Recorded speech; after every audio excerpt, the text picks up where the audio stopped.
Todos. Y nada, presentarme, soy María Martín, soy profesora de filosofía en la Universidad de Salamanca y tengo además pues la suerte de dedicarme a la filosofía española e iberoamericana, también por tanto a las relaciones entre Portugal y España, pero infelizmente no hablo muy bien portugués, falo un pouquinho, pero espero que si hablo despacio, pues que se entienda mi charla y bueno, si no se entendiera alguna cosa, pues de verdad que estaré encantada de debatir con vosotros o de resolver las dudas que pudiera resultar al final. Cuando Robert y Mario me invitaron, a agradeceros también esta invitación, pues yo les propuse hablar de la Escuela de Salamanca, porque me parece que es una escuela, un movimiento filosófico muy importante, que además creo que tiene muchas relaciones con nuestra época, el siglo XVI y el siglo XXI, que podemos aprender todavía bastante del pensamiento filosófico de aquellos autores, pero que sin embargo, fuera de nuestros círculos académicos, quizá no se conozca mucho. Así que bueno, vamos a dar unas pequeñas notas de lo que fue la Escuela de Salamanca y vamos a ver algunos debates filosóficos que se centraron en el siglo XVI, pero que yo veo cierta actualidad, cierta paralelismos, ¿no? En la Escuela de Salamanca actualmente tenemos los propios investigadores que nos dedicamos a estos temas, tenemos un debate de qué es la Escuela de Salamanca, pero bueno, de forma general vamos a decir que se trata de una escuela, sobre todo teológica, pero claro, con un gran pensamiento filosófico, porque verdaderamente eran humanistas, eran bueno, pues personas que aunque eran teología, pues realmente van a tocar temas de economía, van a tocar temas jurídicos, de ciencia y sobre todo, bueno, pues en lo que yo he estudiado, creo que la Escuela de Salamanca no tendría lugar o no hubiera aparecido sin los debates que surgen tras la conquista en América. Es decir, a mí me parece que la razón de ser de la Escuela de Salamanca es cuando comienzan los debates tras la conquista de la América. No sé si sabré, creo que sí, pero bueno, que me hubiera gustado eso, que vierais mi pantalla y así quizá pues podéis seguir de una forma mejor lo que voy diciendo porque he preparado una especie de PowerPoint, pero no sé si se ve mi pantalla o todavía no. Todavía no. Todavía no, ¿no? Pero es que además estoy, a ver, quizás sí, ya me diréis. Albert, me vas a ir diciendo si se ve o no. Ahora sí, ¿no? Sí. Pues fijaros, la primera llegada de los españoles a América, siempre me gusta decirlo, de alguna manera es una llegada amistosa, ¿vale? Estoy hablando del primer momento, en el momento en el que llegan las naves de Colón y realmente se conocen los primeros indígenas, pues parece que es un contacto amistoso. Conservamos los diarios de Cristóbal Colón.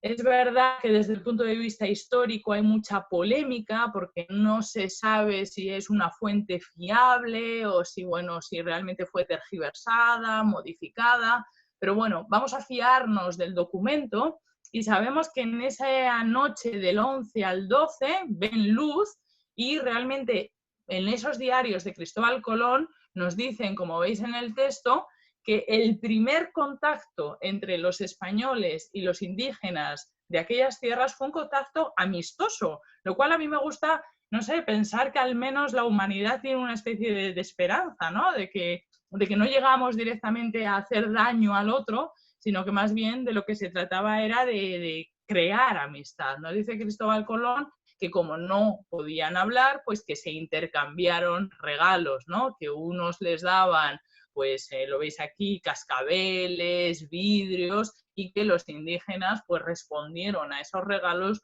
con papagayos o con algodón. Así que yo creo que eso hay que insistir un poco en ese momento primero en el que realmente un ser humano cuando ve a alguien por primera vez, pues de algún modo no quiere hacerle daño.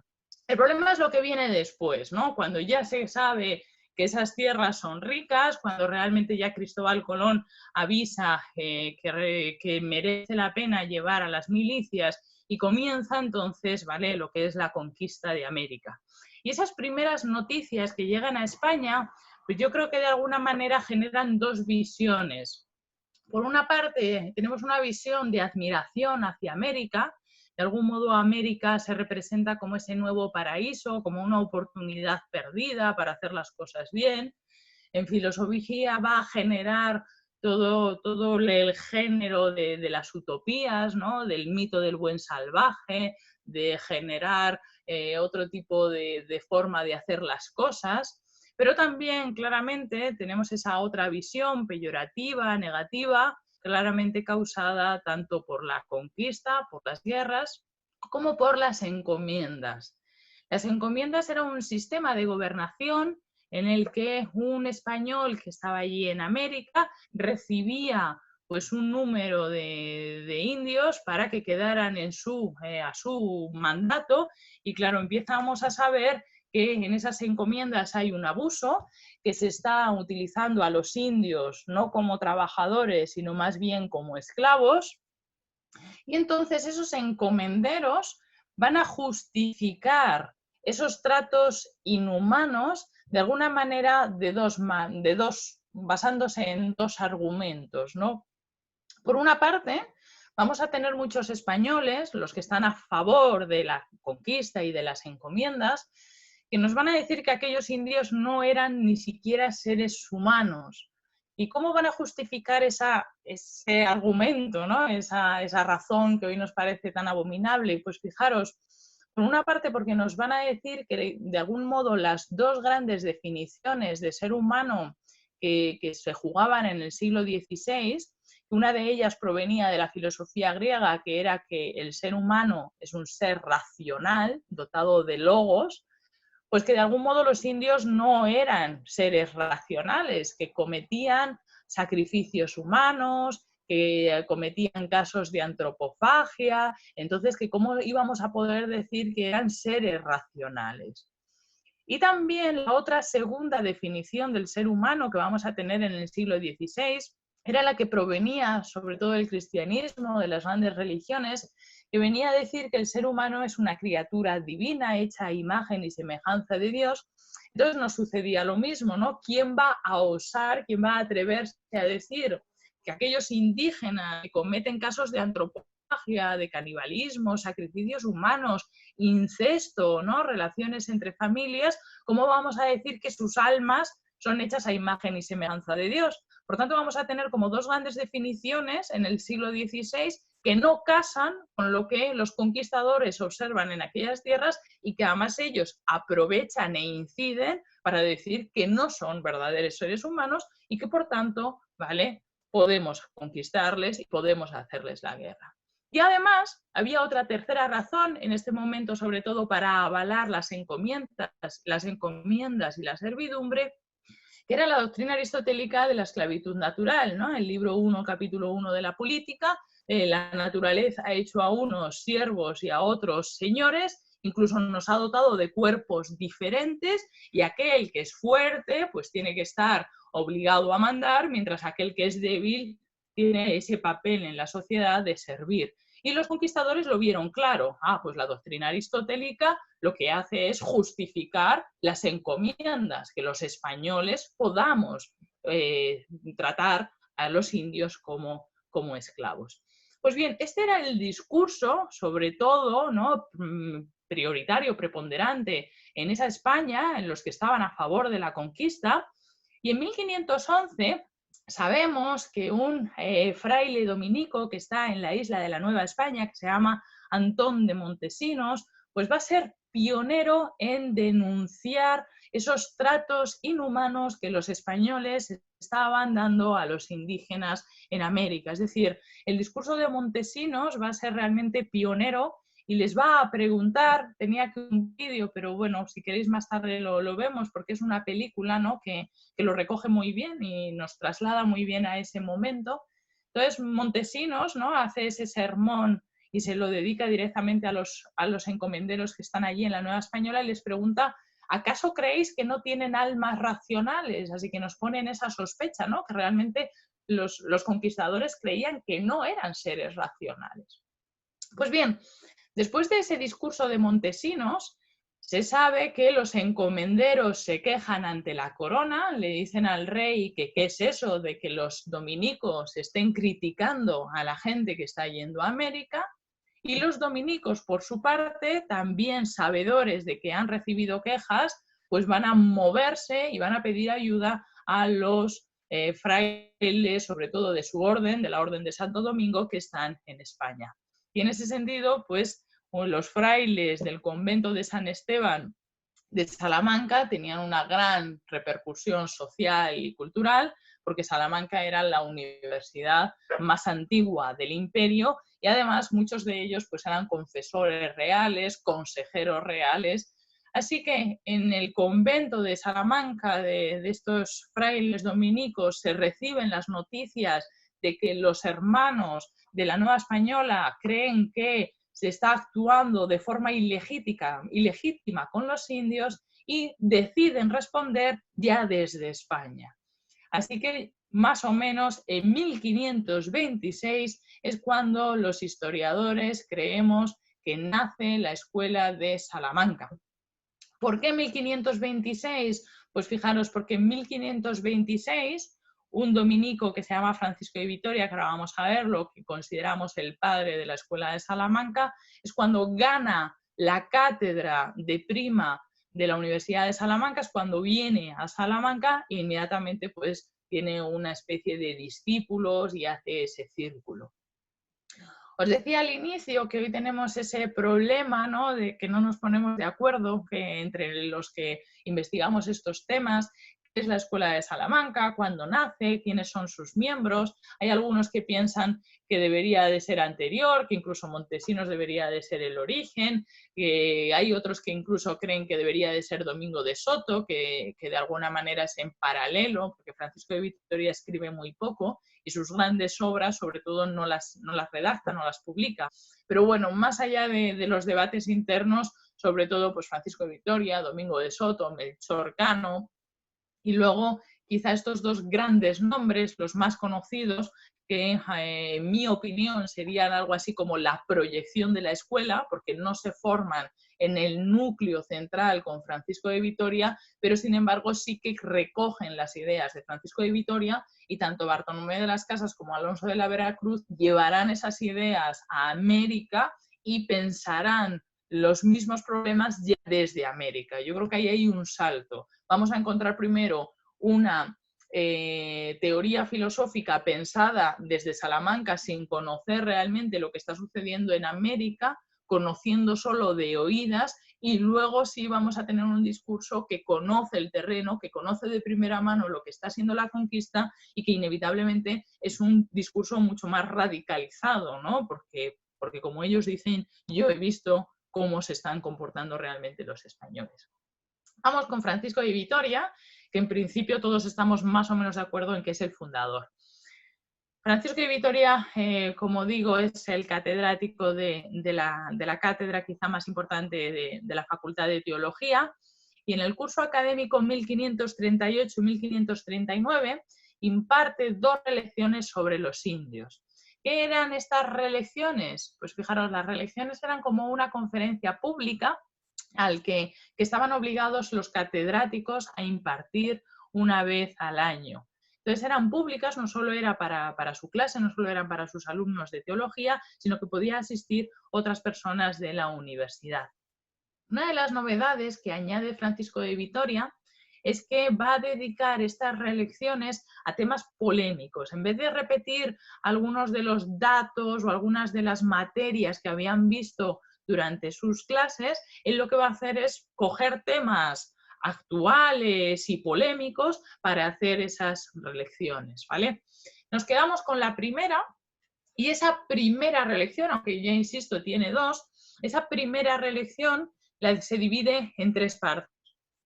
En la primera parte, Francisco de Vitoria va a entrar de lleno en el debate de si los españoles tienen derechos a hacer la conquista y las encomiendas, y sobre todo si los indios tenían el dominio legítimo sobre aquellas tierras. Y en la primera parte es ya radical. Los indios eran los legítimos dueños de aquellas tierras. Para ello, ¿vale? Sabedor de que los conquistadores están utilizando la teoría de la esclavitud natural de Aristóteles, va a intentar matizar y va a decir, claro, él es dominico, él es tomista, tampoco puede criticar abiertamente a Aristóteles, entonces él va a matizar esa teoría y va a decir que aunque haya seres humanos que de algún modo estén pensados para mandar y otros para obedecer, esa relación no tiene por qué ser tiránica. Es decir, que yo acepte que haya personas de alguna manera con una cualidad superior para el mando y otras mejor dotadas para obedecer, no implica que tenga que ser tiránica. Él pone el ejemplo de la familia, que es el mismo ejemplo que utilizaba Aristóteles, ¿no? Yo puedo tomar decisiones y puedo gobernar la vida de mi hijo mientras él no tenga de algún modo una autonomía, pero las decisiones que yo tomé por mi hijo son por su bien y sobre todo yo no tengo por qué comportarme tiránicamente, esclavizar a mi hijo. Es decir, puedo tutorizarle y que él que yo le gobierne y que él me obedezca, pero eso no implica un maltrato, eso no implica violencia, eso no implica una esclavitud. O sea que lo primero que hace es matizar esa teoría. Y luego hace una apología de la función del teólogo, que yo siempre le digo a mis alumnos que es una apología de la filosofía y de las humanidades, porque nos dice que hasta ahora el problema de la conquista en América había tenido sobre todo una visión jurídica, sobre todo habían sido los juristas los que habían opinado sobre las leyes, sobre la legitimidad de la corona, y Francisco de Vitoria dice que el debate ha ido a más, que el debate ha dejado de ser puramente jurídico y que el debate ahora mismo es moral, que ya no se trata de saber si las leyes de Indias son correctas, legales o no, sino si son morales. Una ley puede ser legítima, puede ser legal, pero la cuestión ahora es si esa ley es moral, es buena. Y eso, dice Francisco de Vitoria, tiene que ser el teólogo, el que es el experto en temas de conciencia, el que dé una respuesta. Y sobre todo también dice él, eso no lo dice en esta relección, pero en otros textos, con Domingo de Soto también dice, me llegaban al convento muchísimos jóvenes, muchísimos estudiantes que querían saber si podían ir a América, si participaban en la conquista, si se iban a condenar o no. Y esa respuesta tiene que darla un teólogo, no puede darla un jurista. Y a mí me parece que esa respuesta, ¿no? Es muy buena también para legitimar la filosofía hoy día, ¿no? Puede haber debates que realmente trasvasen o traspasen lo que es la legalidad del mero derecho, de la aplicación de una ley, ¿no? De una norma. Ya no solo es si esto era legal, sino si era justo. Pasamos entonces a la segunda parte de la primera relección. En esta segunda parte, Francisco de Vitoria nos va a decir, ¿vale?, que los títulos, que los argumentos que los conquistadores han ido aportando para legitimar la conquista suelen ser títulos ilegítimos.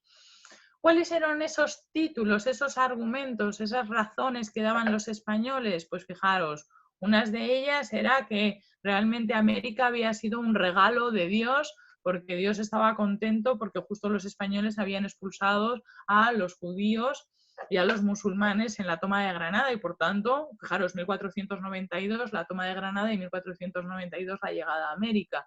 Así que se pensaba que era una donación, un regalo. Francisco de Vitoria nos dice que es ilegítimo. Otro de los argumentos a decir, que decían, que aportaban, era que tanto el emperador como el papa tenían poder sobre todo el orbe, ¿no? También Francisco de Vitoria va a decir que es ilegítimo, lo que es lo mismo que decir, si participas en la conquista argumentando tus acciones en alguno de estos títulos ilegítimos, te condenarás. Estarás participando en una guerra que es injusta y habrás matado a alguien y habrás tratado a alguien de forma injusta, ¿no? Y para ello, y a mí me parece que esta es también una buena teoría aplicable a nuestros días, Francisco de Vitoria se basa en la misma fuente autoridad en la que se han basado los encomenderos, los conquistadores, en Aristóteles. También Aristóteles, en el libro primero de la política, no solo nos habla de la esclavitud natural, sino de que nos habla de que el ser humano es un ser social.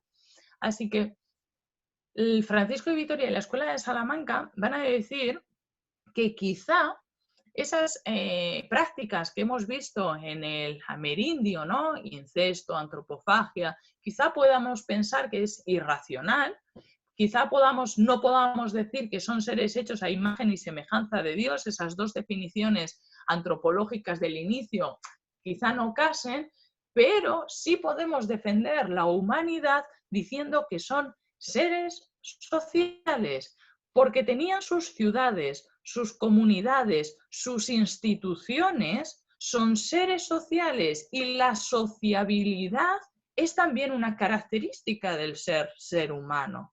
Es más, dice Francisco de Vitoria, y después este argumento va a ser, vamos, utilizado por Alonso de la Veracruz, por Bartolomé de las Casas, va a decir Vitoria, incluso estas prácticas que nos llaman la atención, el incesto, la antropofagia, son parte de sus costumbres y son parte incluso de la idea que ellos tienen de justicia y de injusticia. Ellos cometen sacrificios humanos porque consideran que alguien se ha comportado mal ante la comunidad y tiene que castigarle. Por tanto, es precisamente esas prácticas que al principio nos pueden llamar la atención y las que se han rechazado, las que la Escuela de Salamanca va a tomar para defender la humanidad del indio. O sea que no tanto incidir en que el ser humano es un ser racional o hecho a imagen y semejanza de Dios, sino incidir en esa tercera definición de lo que es el ser humano, de que el ser humano es un ser social. Y ahí los indios no se puede negar que tuvieran sociedades, que hubieran formado pueblos, que tuvieran leyes, que tuvieran gobiernos, así que no se puede dudar tampoco de su humanidad.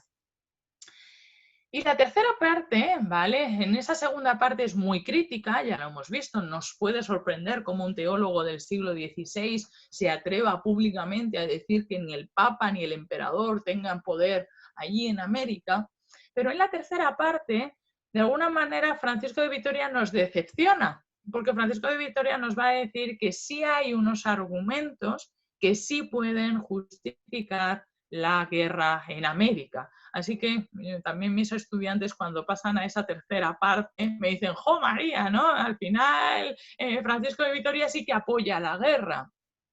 Bueno, ¿por qué hace eso Francisco de Vitoria? Bueno, pues hay algunas razones, ¿no? En primer lugar, quizá por algo tan puramente humano como que tenga miedo. Ha dicho públicamente que ni el Papa ni el Emperador tienen derecho en América. Él no deja de ser súbdito de ambas instituciones, de la Iglesia y de la monarquía, y quizá en esa tercera parte quieran matizar sus palabras. También porque no quiere ser un mal patriota. Francisco de Vitoria sabe que hay otras potencias, Portugal, Francia, Inglaterra, que están presionando al Papa para ir a América, y de algún modo Francisco de Vitoria quiere decir, no, yo no pongo en duda que América pertenezca a España, porque si voy a poner en duda y voy a dar argumentos a esos otros países y a esos otros príncipes, pues entonces claramente no quiero ser un mal patriota. Yo quiero que pertenezca a España, pero que España los trate mejor. Esa sería, de algún modo, la doctrina de Vitoria, ¿no? Así que en esa tercera parte nos va a decir que los españoles sí tenemos derechos, que tenemos derechos, por ejemplo, a pescar en los lugares en los que los indios lo hagan de forma común, a que tenemos derecho a comerciar, a peregrinar, a que el ser humano tiene derecho a cambiar de residencia. Y fijaros, esa tercera parte que de algún modo hemos dicho nos decepciona porque nos da razones para justificar la guerra, sin embargo, es la que ha hecho de Francisco de Vitoria, pues de algún modo el padre del derecho internacional y también uno de los pioneros de los derechos humanos, porque en realidad está diciendo que los españoles, con independencia de que no estén en España, que en ese momento no estén en su territorio, Sin embargo, siguen manteniendo unos derechos, es decir, que hay unos derechos internacionales de gentes por encima de las fronteras y de los territorios y que, por tanto, aunque un español esté en América, mantiene esos derechos.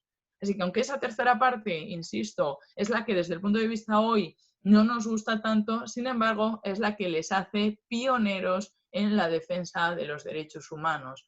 Todos los seres humanos somos iguales, también en esa dignidad de que somos hijos de Dios, no nos olvidamos, es una escuela teológica.